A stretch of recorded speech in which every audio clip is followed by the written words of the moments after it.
আসসালামু আলাইকুম, সবাইকে স্বাগত জানাচ্ছি। আজকের আন্তর্জাতিক সংবাদে প্রথমেই জানাচ্ছি সংবাদ শিরোনাম।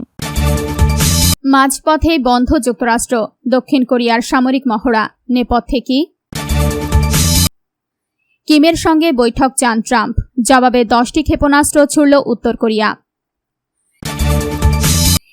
ইরানকে দমাতে সবচেয়ে কার্যকর হাতিয়ারের কথা জানালেন জেডি ভ্যান্স।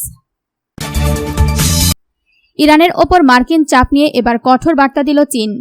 এতক্ষণ শুনছিলেন সংবাদ শিরোনাম, এখন শুনবেন বিস্তারিত। তার আগে আপনারা যদি ফিলিস্তিন ও মুসলিমদের পক্ষে থাকেন তাহলে চ্যানেলটি সাবস্ক্রাইব করে কমেন্টে জানান আপনি কোথা থেকে ভিডিওটি দেখছেন। মাঝপথেই বন্ধ যুক্তরাষ্ট্র, দক্ষিণ কোরিয়ার সামরিক মহড়া। দক্ষিণ কোরিয়ার সঙ্গে চলমান বার্ষিক সামরিক মহড়া নির্ধারিত সময়ের আগেই বন্ধ করছে যুক্তরাষ্ট্র। উলচি ফ্রিডম শিল্ড নামের মহড়ায় দক্ষিণ কোরিয়ার 18,000 সেনাসহ যুক্তরাষ্ট্র ও আরও 11টি দেশের সেনারা অংশ নিয়েছিলেন। কয়েকদিন আগে মহড়াটি উল্লেখযোগ্যভাবে কমানোর নির্দেশ দেন ডোনাল্ড ট্রাম্প। তার দাবি, উত্তর কোরিয়ার প্রতি এই ধরনের মহড়া শত্রুতামূলক এবং যুক্তরাষ্ট্রের জন্য অত্যন্ত ব্যয়বহুল। তবে সিদ্ধান্তটি আগে থেকে জানত না দক্ষিণ কোরিয়া।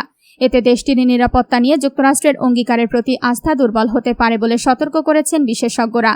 ট্রাম্প দক্ষিণ কোরিয়ায় থাকা 27,000 মার্কিন সেনার সংখ্যাও কমিয়ে দিতে পারেন, এমন আশঙ্কা তৈরি হয়েছে। বিশ্লেষকদের ধারণা, কিম জং উনকে আলোচনায় ফেরাতেই মহড়া কমিয়েছেন ট্রাম্প।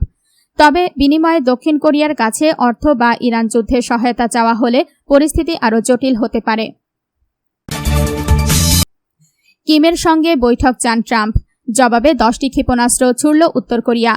চলতি বছরের শেষ দিকে কিম জং উনের সঙ্গে বৈঠকের আগ্রহ প্রকাশ করেছেন মার্কিন প্রেসিডেন্ট ডোনাল্ড ট্রাম্প, কিন্তু তার প্রস্তাবের কয়েক ঘণ্টার মধ্যেই পূর্ব উপকূল থেকে প্রায় 10টি স্বল্প পাল্লার ব্যালিস্টিক ক্ষেপণাস্ত্র নিক্ষেপ করেছে উত্তর কোরিয়া।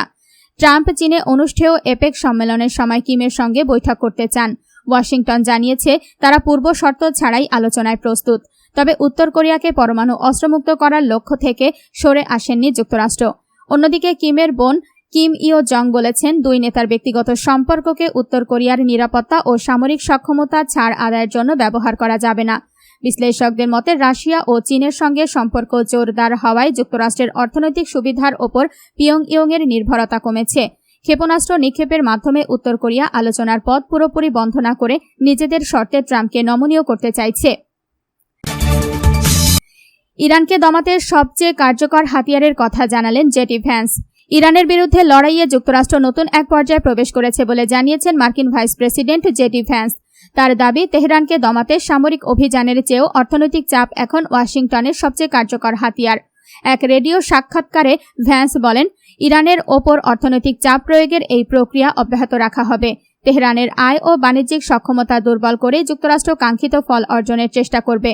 একই সঙ্গে বিশ্ববাজারে পর্যাপ্ত তেল ও গ্যাস সরবরাহের ওপর জোর দেন মার্কিন ভাইস প্রেসিডেন্ট। তার মতে, সরবরাহ বাড়ানো সম্ভব হলে ইরানের ওপর চাপ বজায় রেখেও যুক্তরাষ্ট্রে জ্বালানির মূল্য নিয়ন্ত্রণ করা যাবে।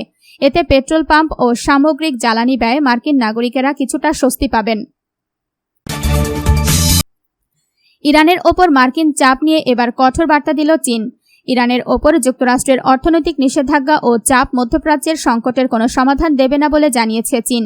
বেইজিংয়ের মতে, সংঘাত নিরসনের একমাত্র কার্যকর পথ হল রাজনৈতিক ও কূটনৈতিক আলোচনা। চীনের পররাষ্ট্র মন্ত্রণালয়ের মুখপাত্র লিন জিয়ান এক সংবাদ সম্মেলনে বলেন, নিষেধাজ্ঞা এবং চাপ প্রয়োগ করে কোনো সমস্যার স্থায়ী সমাধান করা সম্ভব নয়। সংশ্লিষ্ট সব পক্ষকে দায়িত্বশীল ভূমিকা পালন এবং উত্তেজনা বাড়াতে পারে এমন কর্মকাণ্ড থেকে বিরত থাকার আহ্বান জানিয়েছেন তিনি। একই সঙ্গে সামরিক ও অর্থনৈতিক সংঘাতের পরিবর্তে আলোচনার মাধ্যমে গ্রহণযোগ্য সমাধান খোঁজার তাগিদ দিয়েছেন বেইজিং। জেডি ভ্যান্স যখন অর্থনৈতিক চাপকে ইরানের বিরুদ্ধে সবচেয়ে কার্যকর মার্কিন হাতিয়ার হিসেবে বর্ণনা করছেন, ঠিক তখনই সেই কৌশলের বিরোধিতা করে চীনের এই বার্তা সামনে এলো।